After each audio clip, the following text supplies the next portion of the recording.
Hey guys, Rob, Sigma 3 Survival School. Want to do a little bit different skill set today. We're not going to be talking about wilderness survival, but we're going to be talking about how to build kind of a, cheap ghillie suit that you can throw together for not very much money. All we need is a set of BDUs, some paracord, and a little bit of shoe goo, and either some burlap sacks or some jute. And this has got just a whole range of different uses, whether it be for hunting purposes or tactical purposes. Doesn't really matter what your choice of use is. It will help conceal you in the woods and help you disappear quickly. So we're out doing a stalking camo and fieldcraft course today, so I'm going to take you through the process of some of our students building the suit from beginning to end. It's probably not going to be like a perfect suit, it's the first time these guys have built one, but at the same time you're going to get a lot of training value out of this, and this is something that you can take to your house and build yourself one for whatever uses you might have. Alright, so the first step in the process when building this ghillie suit is to take a little bit of paracord, and you're going to cut a length of it that starts right about here, right above your wrist, and is going to kind of transition along the line. You basically want it to follow kind of the outside area, because you're going to basically be covering all the top exposed portions of your back, your arms, things like that. And when you put the grid pattern over it, the jute or whatever you decide to use is going to lay over it. When you lay down, you should disappear. So the first line is to make, right along the neckline and have it just kind of transition up with one piece of paracord from one end all the way to the other. And you want to shoe glue it about every 2 inches. I prefer a little bit wider pattern. A lot of guys like a tighter pattern, but the problem with the tight pattern is it makes it more difficult to get veg in. You can get more veg in, but you're going to spend twice as much time, and in my mind this is a lot more or a lot easier to do in the field. So about every 2.5 inches is a good space.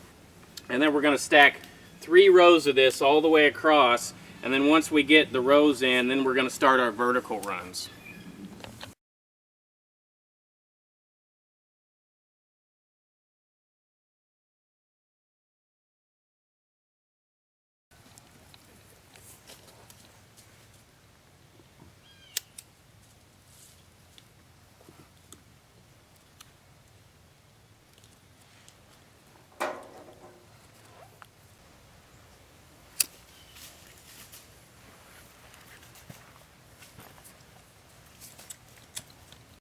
Alright, so what we're going to do after you get your top rung all the way across with one continuous piece is you're going to start creating your grid pattern on your arms before you even get into your back area.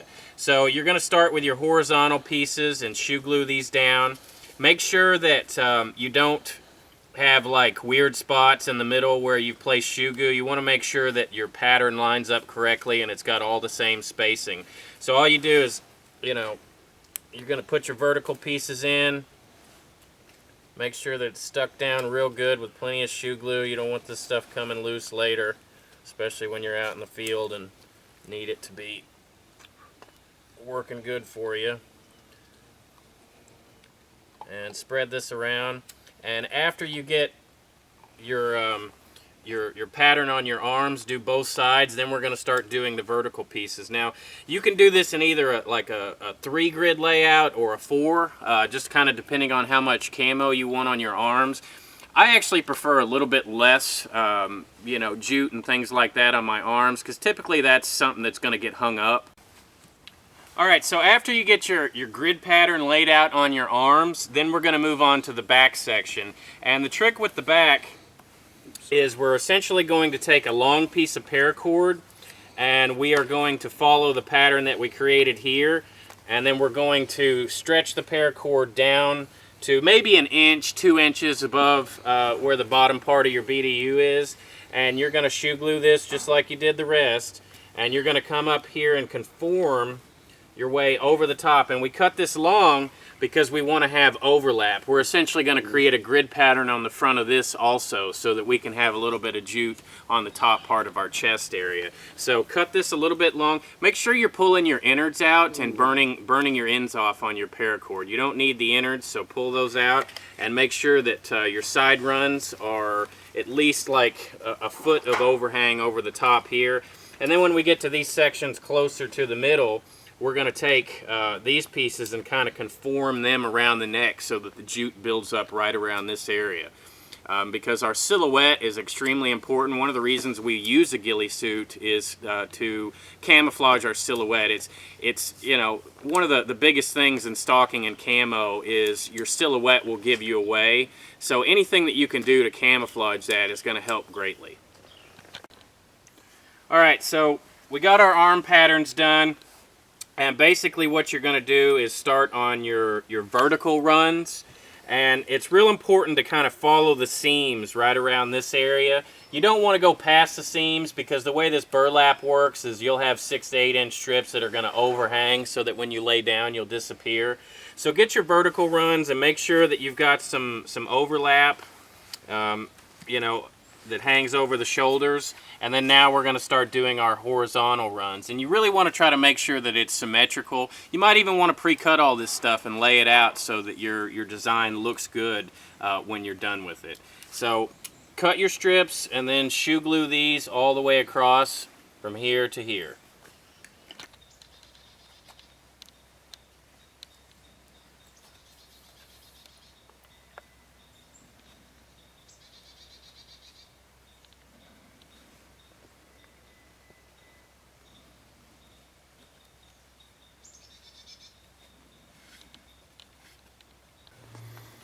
So this stuff seems to be a little bit better than shoe goo. E6000 seems to be a little bit runnier and easier to work with. So I think this might actually be a better product. We just had one of the students bring this to a class, so you might want to try this instead of regular shoe goo. You can pick it up at arts and crafts stores and Hobby Lobbies, stuff like that. Alright, so here's the back, the grid pattern completed. Like I stated before, you want to have some string that has some overlap, and we're going to basically conform these around the neck area and create a grid pattern that goes right up to, you know, where your front pockets would be. You don't need a whole lot of camo on the front. The only thing that's going to do is anytime you're doing any kind of low crawling or, you know, sneaking up, it's just going to be catching on things and dragging under you when you're kind of worming your way across a field or whatever. So we don't like too much frontal coverage. We can do camo, you know, camo that specifically using spray paint and other methods. But finish to the back pattern, and then now we're going to flip this over and run our grid on the front.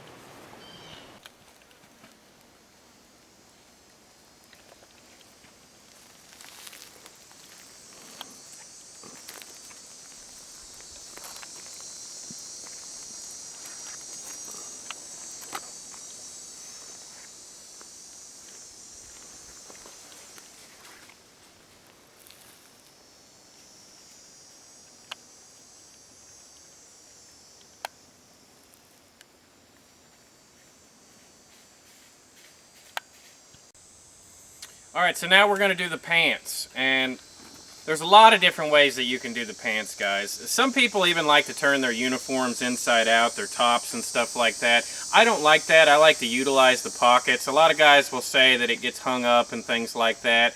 I really have never had issues with that, so I like to utilize the pockets on all my equipment, because there's things like you want to carry like landscape clippers and little saws and things like that, so that when you're low crawling through the you know, on the ground, and you come up to an area where, you know, there's something in your way and it's not as easy, it's easier to just cut it down and set it to the side than it is to try to go around.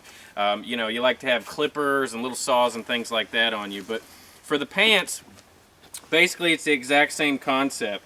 We are going to take a horizontal run from seam to seam and start it right under the back pants pocket right here, and we're basically going to go around the outside of the pocket and create a grid pattern from seam to seam all the way down except where the BDU side pockets are.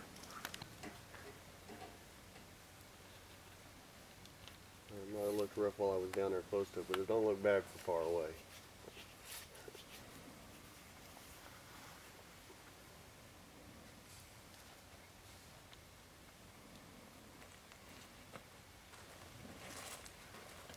Spread that down a little bit. This go down? Yeah. Because we're wanting to come right across here too, right? Yeah.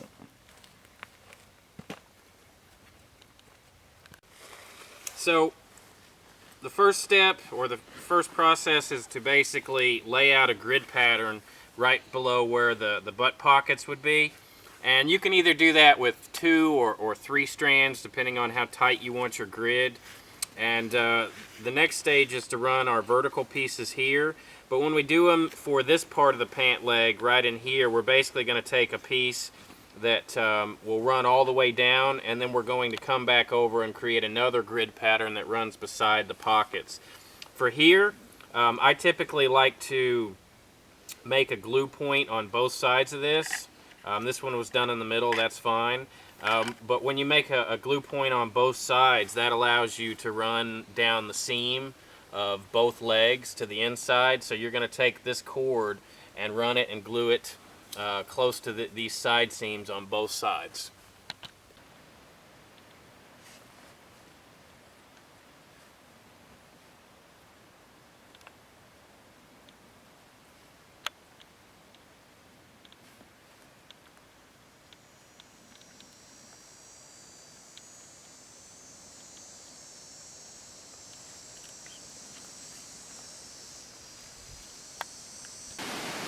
Alright, so here's the finished product on the bottoms. It's real simple. I mean, there's no rocket science to this. Just make sure that you have a fairly consistent and symmetrical grid pattern. Burn off all your ends, and make sure you glue the crap out of it. This stuff is shoe glue, or this other stuff that we've been using, this E6000. We've actually found this in Walmart, and it's actually a little bit cheaper than the shoe glue, and I've been using shoe glue for years, and I think this stuff's actually better. So we're going to start switching over to it in our classes. It's a little bit more manageable. But just make sure you put plenty of it on there, and because you want this to last, obviously. And you know, if you don't put enough glue on there, sometimes you know, certain sections of the cord might, you know, disconnect when you're low crawling or something like that. So get plenty on there.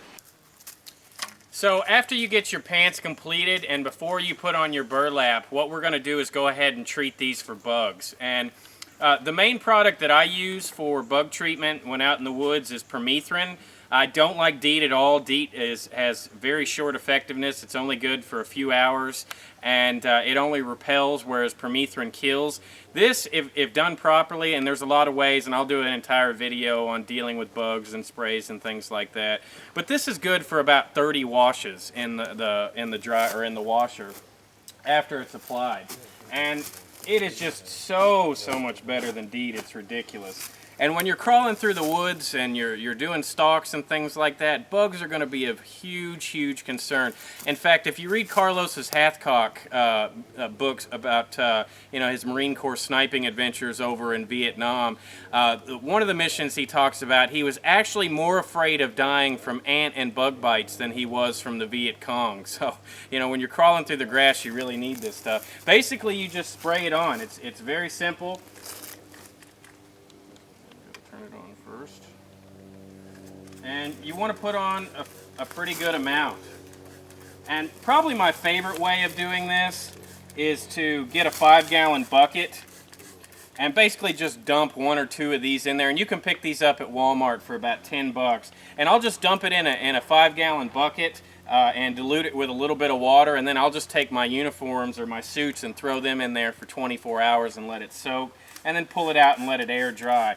We're going to spray this permethrin on every section, especially real heavily around the areas that they're going to get in, the waistline and around the ankles. And you're going to treat both your tops and bottoms, put a lot of this stuff on, and I promise you, you're going to thank me for all the bug protection that this is going to add to your suit when you're sneaking around.